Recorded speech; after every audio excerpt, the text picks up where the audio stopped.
Hey guys, it's Nicole and today I'm going to be doing my July wrap-up. This month I am actually pretty proud of myself considering that I'm also in school. I read 4 books and every single one of them genuinely I loved. So enough with the intro, let's just go straight into the wrap-up because I cannot wait to talk about them. So the first book I finished, I actually started it in like the last day of June, and that is Aristotle and Dante Discover the Secrets of the Universe by Benjamin Alire-Sainz. I actually have a whole kind of book review type-ish down below. It is non-spoiler, so I'm not gonna really spend all my time on this book just because I already did in a past video. This book is basically, it's a YA book and it's about 2 teenage boys on their journey into manhood.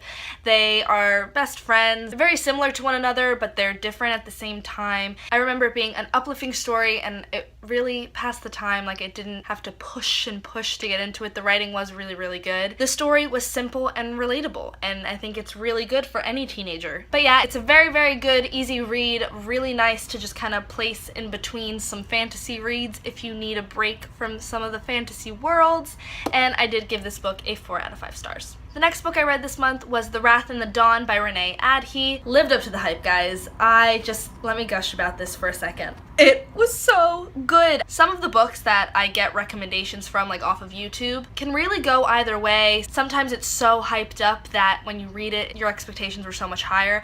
But this book had so much hype and it was so worth it. I die for this book. This book is a loose retelling on 1001 Nights story, and it is a YA fantasy novel following a girl named Shahrazad and Khalid marries a woman each night only to kill them at dawn every single day. We don't know why, so this girl right here, I assume, I call her Shahrazad, but I was reading the next book and I realized that that's not her name. It's like Shahrazad. For all intents and purposes, I will be calling her Shahrazad because that's how I've been reading it. So Shahrazad is the first to volunteer to be married to Khalid, which is like has never happened, and everyone's like, why?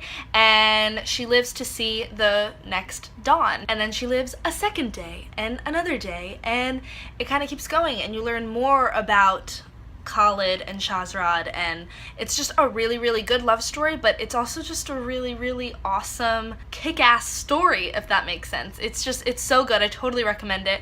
I think this is a really good book for those who like the ACOTAR series by Sarah J. Maas. It had that same kind of vibe where it gives you like the tingly vibes for the couple, but also like the action's cool. I highly recommend. I did give this book a 5 out of 5 stars. So the next book I read, I didn't have The Rose and the Dagger after I finished The Wrath and the Dawn, so I picked up another book off of my TBR that I said I would read, possibly, and that is The Raven Boys by Maggie Stiefvater.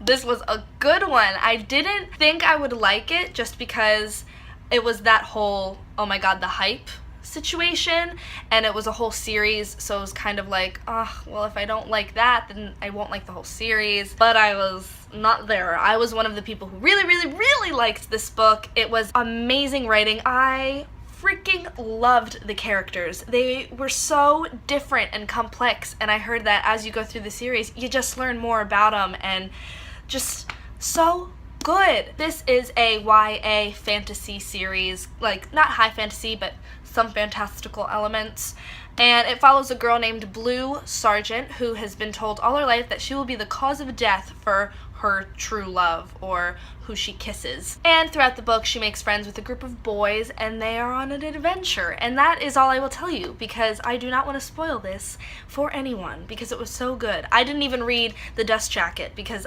I've just heard that it's absolutely amazing. So, definitely, I gave this a 5 out of 5 stars, didn't even hesitate. It was so good. May I just add that the last 100 pages of this book, bomb. Cannot recommend this enough. It was really, really good. And then after I read The Raven Boys, I realized, well, I just started two series, even though one of them is a duology. I just started 2 books that have books that follow them, and I just was like, I need to finish one of them, and the one that could be finished the fastest was The Wrath and the Dawn duology. So clearly, I read The Rose and the Dagger. I really, really, really liked this book. I know some people either really, really loved it or were really, really underwhelmed by it. I gave this book a 5 out of 5 stars. I was someone who really did like it. First off, this book was bigger than The Wrath and the Dawn, or maybe that's just the hardcover and the deckled pages version, but I thought it was bigger, and I think this one was actually more action-packed. I thought this one was more of that fantasy. It started going, you know? Truthfully, I do think that this could have been like one giant book, but I actually don't mind that it was split into two because it made you love the characters even more. Renee Adhy's writing is really, really hypnotizing. I fall into it and I don't want to leave. Like, I couldn't put this book down. I think I finished it in maybe 3 days, which is a lot for me because I also have school. I really liked it. I liked the multiple point of views because in the first book you only get to be in the eyes of Shahrazad and Khaled, but in this book you get to be in so many different other people's eyes and read what other people are thinking. So I thought it was really cool and more dynamic, and in the ending, I remember I was sitting in the bathtub reading this and it was a really good ending. It like, heart just beating. I did give this book a 5 out of 5 stars, and as I did give both of the books 5 out of 5 stars, I give the entire duology a 5 out of 5 stars, and you should read it because, I don't know, I thought it was really good. Okay guys, those are all of the books that I read this past month. I'm pretty proud of myself. I thought I'd only read like max 3, and I was kind of thinking I was realistically gonna read only 2, but I got 4. So I think that is job well done. Comment down below some of the books that you read this month, or if you read some of the books I did. Let's chat. Give me a big thumbs up if you like this video. Subscribe down below if you want to be notified of when I post new videos and wrap-ups and such. And I'll be back with another video soon. Bye guys!